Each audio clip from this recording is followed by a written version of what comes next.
Muy buenos días, muy buenas tardes, muy buenas noches. Dios le bendiga, hermanos, Dios le bendiga, oyente, Dios les bendiga, escucha. En la jornada de hoy vamos a leer el versículo 9 del capítulo 1 del libro de Mateos. Y el versículo 9 dice lo siguiente: Usías engendró a Jotam, Jotam a Acaz y Acaz a Ezequías. Estos tres reyes del texto continúan la línea directa de padres a hijo. Jotam es el primero de ellos, que es el hijo de Usías. Usías engendró a Jotam. Esto lo vemos en 2 de Reyes 15:32 al versículo 38 y lo vemos también en 2 de Crónicas capítulo 27 del versículo 1 al 9. El testimonio bíblico que tenemos sobre Jotam es que fue fiel a Dios. Esto lo podemos leer allá en 2 de Crónicas 27 versículo 2. Hermanos, mientras el rey Jotam seguía por el camino recto y correcto, el pueblo caminaba a la corrupción, pues se iba corrompiendo al transcurrir de los años.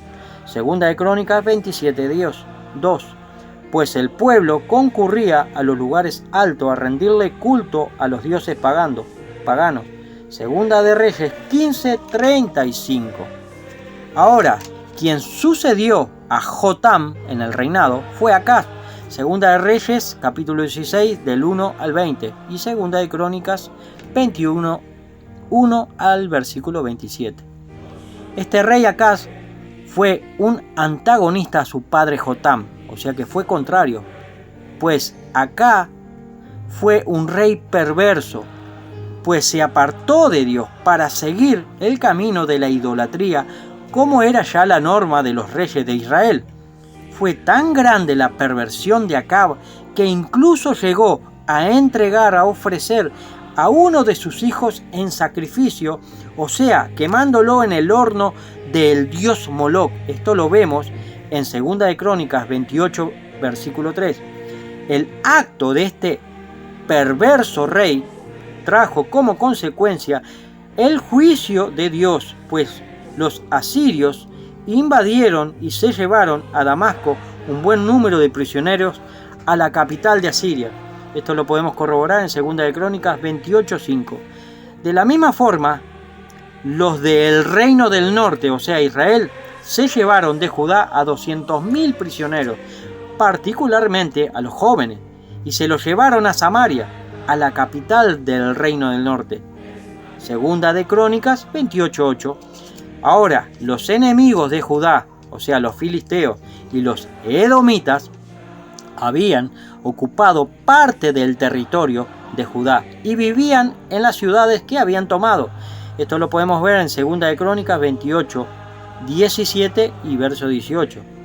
Ahora, para completar este panorama desolador, los asirios, por medio de Tiglat-Pileser, pues hicieron que Judá fuera tributaria de los asirios, pues se llevaron los asirios del reino de Judá los tesoros de la casa real y los tesoros del santuario, y Judá se volcó a la idolatría, y la mayor osadía que hizo Judá fue rebelarse contra Dios, y cerraron el templo, destruyeron los utensilios del culto, y llenando Jerusalén de altares a otros dioses. Esto lo vemos en 2 de Crónicas 28, versículo 23 al 25. Aquí ya tenemos una evidencia histórica afirmada de la corrupción del pueblo de Dios en los escritos bíblicos. Ahora, el próximo rey será el sucesor de Acaz, o sea, Ezequías. Esto lo vemos en 2 de Reyes, capítulo 18, versículo 1. Y también lo vemos en el capítulo 20 y versículo 21. También lo podemos corroborar en 2 de Crónicas, capítulo 29, versículo 1, versículo 32 y el 33. Hermanos, la biografía de Ezequías es una de las más extensas de los últimos reyes de Judá. El espíritu que estimulaba y que animaba a Ezequías era de lealtad y de retorno hacia Dios. O sea que era un buen rey. Desde la situación de decadencia, el rey Ezequías procuró reformar la situación religiosa para hacer que el pueblo regrese a Dios. Ezequías abrió el templo que su padre Acab había cerrado. Este rey Ezequías hizo una limpieza de la idolatría en Jerusalén que su padre Acaz había levantado. Tremenda fue la acción de Ezequías, pues abrió el templo nuevamente para rendirle culto al Dios soberano. Veamos ahora el testimonio de la Escritura que nos dice sobre este rey Ezequías. Dice en 2 de Crónicas, capítulo 31 y verso 21, que en todo cuanto emprendió en el servicio de la casa de Dios, de acuerdo con la ley y los mandamientos, buscó a Dios y lo hizo de todo corazón y fue prosperado. Hermanos, ¿qué palabras son estas para un epitafio? Que también nosotros podamos servir a nuestro Dios como lo hizo Ezequías. ¿Cómo lo hizo él? De todo corazón. Este rey Ezequías tiene en su historial el haber vencido a los asirios que desde hacía años venían acosando a Judá.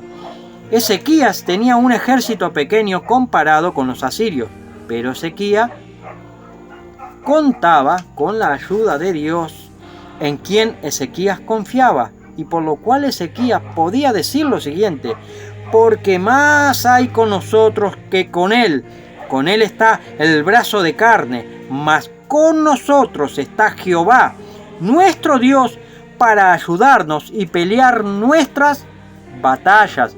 Esto lo podemos leer en 2 de Crónicas 32, versos 7 y 8.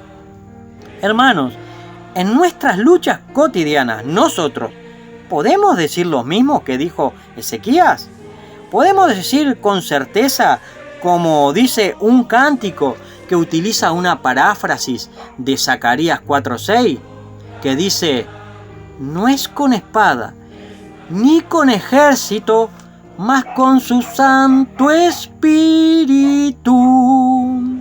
Hermanos, el final de la vida de Ezequías ha sido muy semejante a sus antepasados, pues Ezequías se llenó de orgullo, apartándose de Dios, pero que sin embargo hubo en Ezequías una reacción a tiempo y se arrepintió. Esto lo podemos ver en 2 de Crónicas, capítulo 32, versos 25 y 26. Hermanos, que este versículo 9 del capítulo 1 de Mateo nos pueda hacer reflexionar, meditar en la palabra, ¿verdad?